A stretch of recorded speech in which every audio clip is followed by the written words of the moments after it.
Freedom physically refined rice bran oil cholesterol ని శుభ్రం చేసేందుకు ప్రతిరోజు వాడండి freedom rice bran oil. Welcome to Sai 2024 assembly ఎన్నికల్లో ఫైర్ బ్రాండ్ రోజా నగరి నియోజకవర్గం నుంచి ఎమ్మెల్యేగా హ్యాట్రిక్ కొట్టాలనుకుంటున్నారు. ఉమ్మడి చిత్తూరు జిల్లాలో టీడీపీ కంచుకోట లాంటి నగరిలో వరుసగా 2 సార్లు వైసీపీ జెండా రెపరెపలాడించారు ఆర్కే రోజా. కేబినెట్లో చోటు కూడా దక్కించుకున్న రోజాను నగరి ప్రజలు ముచ్చటగా 3వ సారి కూడా గెలిపిస్తారా? వైసీపీలో తన నిర్విరామ విజయ యాత్రను కొనసాగిస్తారా? ఇంతకీ నగరి నియోజకవర్గంలో ప్రస్తుత పరిస్థితి ఏంటో సాయి 2024లో చూద్దాం.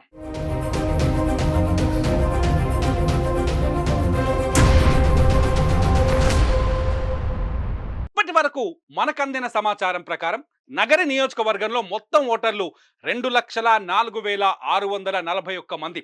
అందులో పురుష ఓటర్లు 1,02,55 మంది, మహిళా ఓటర్లు 1,04,379 మంది. మహిళా ఓటర్లే ఎక్కువ. ఇక్కడ 7 ట్రాన్స్జెండర్ల ఓట్లు ఉన్నాయి. నగరి నియోజకవర్గంలో తమిళ ఓటర్లు ఉన్నారు. రోజా భర్త సెల్వమణి తమిళ సినీ రంగంలో డైరెక్టర్.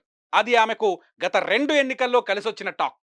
అయితే ఇటీవల తమిళ సూపర్ స్టార్ రజనీకాంత్ విజయవాడకు వచ్చిన సందర్భంలో రాజకీయ వేడి రాజుకుంది. ఈ క్రమంలో రజనీకాంత్ పై రోజా కొన్ని విమర్శలు చేశారు. ఆ ఎఫెక్ట్ ఈ ఎన్నికల్లో ప్రతికూల ప్రభావం చూపిస్తుందేమోనని అనలిస్టులు అంటున్నారు. ఓసారి 2019లో ఏం జరిగిందో చూద్దాం.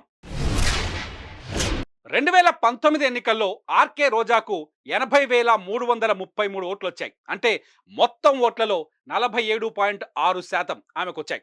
టీడీపీ అభ్యర్థి గాలి భానుప్రకాష్కు 77,625 ఓట్లతో 2వ స్థానంలో నిలిచారు ఆయన.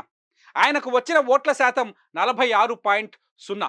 సిపిఎం కూడా పోటీ చేసింది. పోచంరెడ్డి రాకేష్ రెడ్డికి ఇక్కడ 3,357 ఓట్లతో ఆయన 3వ స్థానంలో నిలిచారు. 2 సార్లు అవకాశం ఇచ్చిన రోజాకు మళ్ళీ నగరి ప్రజలు పట్టం గడతారా, లేకపోతే తండ్రి కొడుకు కూడా వరుసగా ప్రయత్నాలు చేస్తున్నారు కదా, ఒకసారి టీడీపీకి ఛాన్స్ ఇద్దాం అనుకుంటారా? మరి 2024లో ఇక్కడ ఏం జరగబోతుందో చూద్దాం.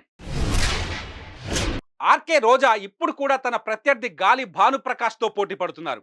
గాలి భానుప్రకాష్ తమ కుటుంబ వారసత్వ రాజకీయాలను ఈ ప్రాంతంలో నిలుపుకోవాలని గట్టిగా ప్రయత్నిస్తున్నారు. 2014లో రోజా టీడీపీ అభ్యర్థి గాలి ముద్దుకృష్ణమనాయుడును 858 ఓట్ల మెజార్టీతో ఓడించి ఆమె విజయం సాధించారు. కాగా 2019లో ముద్దుకృష్ణమనాయుడు కొడుకు భానుప్రకాష్ను 2,708 ఓట్ల తేడాతో ఓడించారు. మరి ఈసారి పోటీ ఎలా ఉండబోతుందో అనే ఉత్కంఠ పెరిగింది. పలు మండలాల్లో తమ పార్టీ నాయకులే రోజాకు వ్యతిరేకంగా ఉన్నారని, పనిచేస్తున్నారని తెలుస్తోంది. అయినా తాను కృంగిపోనని, నగరి నియోజకవర్గంతో తనకు గట్టి అనుబంధం ఉందంటున్నారు రోజా. అయితే వైఎస్ఆర్సీ ప్రభుత్వం పనితీరు తనకు కలిసి రాగలదని రోజా గట్టి నమ్మకంతో ఉన్నారు. కూటమి వేవ్తో ఈసారి భానుప్రకాష్ రెడ్డి ఒడ్డెక్కుతారని టీడీపీ కూడా ధీమాతో ఉంది.